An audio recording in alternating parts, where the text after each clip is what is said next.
Chaos technique de Christophe Colin. Extrait d'Entre ses cordes. Bernard regarde sa montre. 20h30. Il sait qu'il est en retard. Mais il sait aussi qu'elle sera là, comme tous les mardis, à la même heure. Et puis, elle le lui a promis. Lorsqu'il range sa voiture contre le trottoir, ses yeux cherchent avec fébrilité une ombre derrière les grandes vitres opalescentes. Le nom de la salle de sport, en lettres de néon, se reflète sur le bitume mouillé. Bertrand saisit son sac à la volée dans le coffre de sa voiture. Il pousse la porte. Derrière le comptoir, personne. L'odeur particulière des lieux, mélange de sueur, de savon, de caoutchouc, de pommade musculaire, flotte autour de Bertrand. Il aime cela. Il associe cette odeur à l'effort, à la douleur bienfaisante qui enserre ses muscles lorsqu'il s'abandonne totalement à ses exercices. Soudain, une voix. « Bonsoir, je peux vous... »« Ah, Bertrand, c'est toi. Tu es venu ?» C'est elle, bien entendu. Il l'a reconnue, immédiatement. Erika. Elle s'avance dans sa direction d'une démarche assurée, total contrôle. C'est ce qu'elle dégage d'emblée. Une force, une puissance, une aura de respect. Depuis qu'il fréquente les lieux, Bertrand ne peut extirper de son esprit l'image d'une dominatrice, d'une patronne qui règne en maîtresse sur ce monde de souffrance assumée, des corps sculptés, de muscles dessinés, de silhouettes qui s'affinent et s'affirment. Il a 100 fois, avec elle, évoqué le projet de venir ici en fin de journée, pour se mesurer, face à face, à cette déesse au pied de laquelle il rêve de poser l'offrande de son être entier, chair et âme.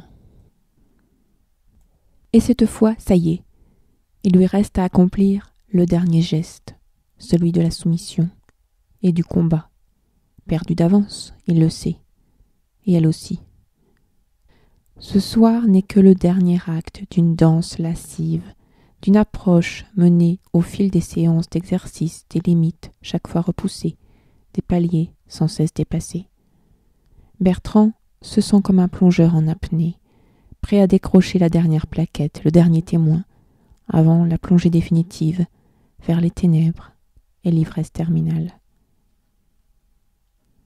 Au centre de la salle éclairée à giorno, le lieu, un ring, élevé à 1,50 m du sol, délimité par de solides cordes couvertes d'une couche de protection bleu vif.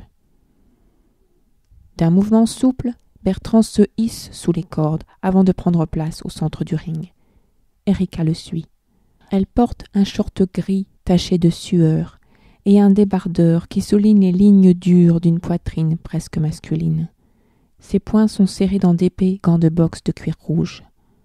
Avant que Bertrand n'ait pu esquisser le moindre geste, Erika le cueille d'un crochet à la mâchoire. Bertrand entend ses dents crisser comme de la porcelaine, sa tête bascule vers l'arrière. La douleur glisse le long de sa colonne vertébrale, puis bifurque étrangement pour envahir ses reins et se muer en une vague de plaisir. Dans les replis de son jogging, il sent son sexe réagir à l'assaut.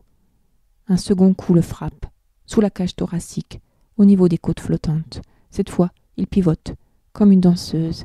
Il sent ses pieds se dérober sous lui. Son corps s'appuie sur la première corde du ring.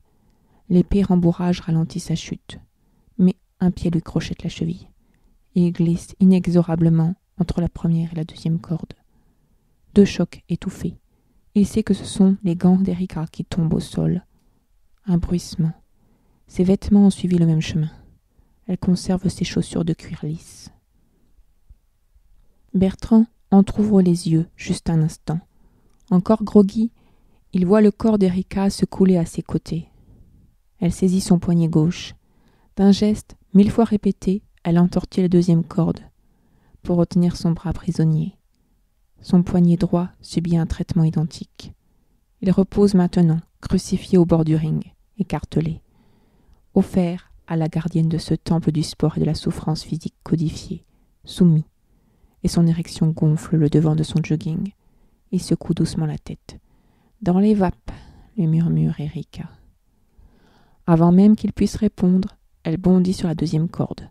La pression torture les poignets de Bertrand. Nouvelle vague de douleur. nouveau plaisir au creux de ses reins. Erika le surplombe. Il lève les yeux. Le sexe de la jeune femme est visible, parfaitement glabre, ses lèvres charnues. Sans crier gare, elle inonde le visage de Bertrand d'un puissant jet d'urine. Elle l'éclabousse, l'arrache à sa stupeur. Ça réveille, lance-t-elle, avant de retrouver le ring. Bertrand la regarde avec un mélange de passion, d'envie, de respect, de plaisir. Erika s'approche. Elle lui retire sèchement son jogging, dénudant son sexe tendu, légèrement humide. Sans attendre, elle pose son pied à l'endroit exact où le scrotum rejoint la base de la verge. La chaussure de boxe, souple, épouse la forme du sexe de son partenaire. Bertrand pousse un cri alors qu'Erika accentue la pression. Lorsque le pied devient moins lourd, le cri se mue en grognement de plaisir. La manœuvre se répète. La chaussure écrase, le sexe gonfle. La semelle s'éloigne. Bertrand sent une chaleur bouillonnante grimper à l'assaut de sa queue. Ses muscles se raidissent, il serre les dents. Et un premier jet de foutre, épais, jaillit de son gland torturé. Et Erika frappe, une seule fois. Noir.